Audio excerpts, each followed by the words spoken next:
'Twas the night before GABF, and all through the mile-high city, nary a beer drinker was moving, nary a mouse.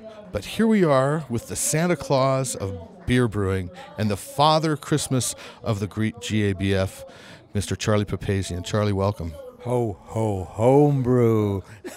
Excellent. Nice handoff, sir. Man, nice thing. This is the 32nd year of the GABF. 33rd. My apologies. It's grown even more. We've gotten more space in the convention hall, more brewers, more beers.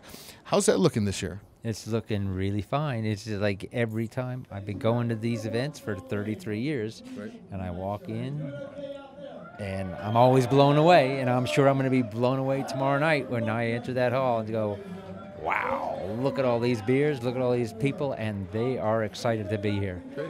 And you've always said that making, it's not about growing the GABF in size and packing more people in, it's about increasing and making the experience a higher quality experience as you grow incrementally. How's that happening this year? What are the improvements that you've made?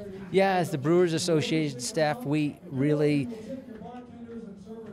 talk about a lot of different things about the beer festival, both before and especially after each event, and trying to assess where people had fun, what we could do better, and opportunities for the future. And it's always tempting to try to get more people and sell more tickets, but that's not where we're at. It's like the most important thing is that people go away feeling they had a better experience than the year before. And I forgot your question, but I don't know whether I answered it, but I kind of did. Well, and one area that the GABF has really been growing is through the farm-to-table beer pairings. The food and beer has just gone explosive. And it's interesting also to see how so many events kind of draft, no pun intended, on the GABF. We have the Denver Beer Festival, which is a 10-day event, and there must be 4 or 5 dozen beer and food pairing dinners, some of them selling for $125 a person. Tell me about that. Well, it was about 8 or 9, 10 years ago when we really had the seed of an idea of integrating the food and beer experience into the beer festival. And in those days, we were struggling just to get hot dogs off the menu as far as food for the attendees. And slowly we've been, we have the farm-to-table event. And if we had our druthers, we would love to have a whole hall of that kind of experience to give people that option. But, there's a lot of moving parts. There's the dynamics of the beer and the chefs and the city of Denver, and the convention hall, and having to figure out where we're going to be at 6 or 7 years from now, because that's how long it takes to reserve the space we need for whatever we're thinking we might need for the Great American Beer Festival. So, if we had our druthers, we'd love to have more food and beer. And another kind of milestone I really don't want to pass up. 1 million copies of the new joy of homebrewing sold.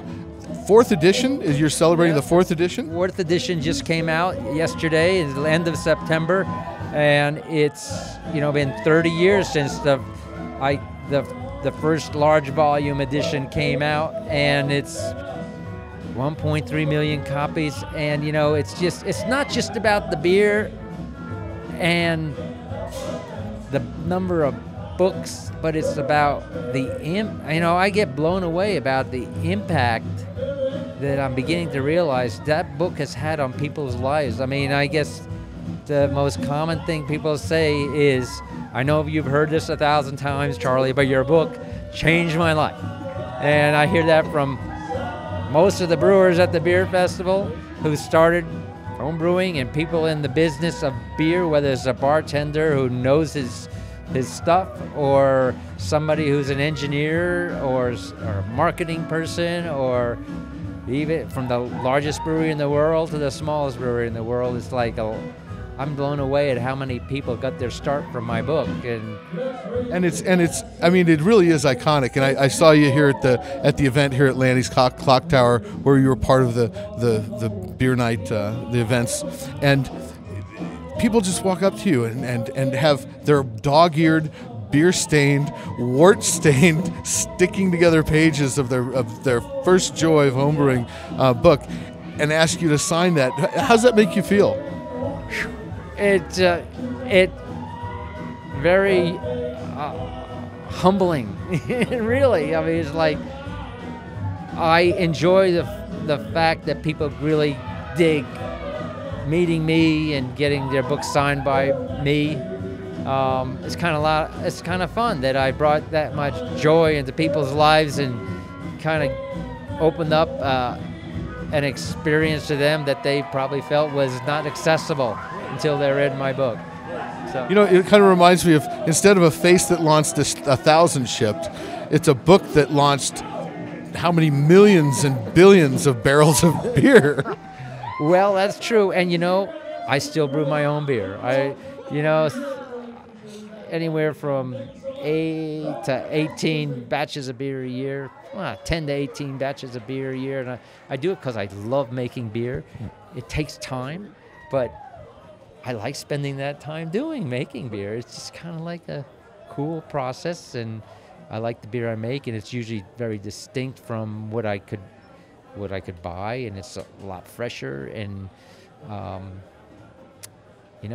relax, don't worry, have a homebrew. I love what I do.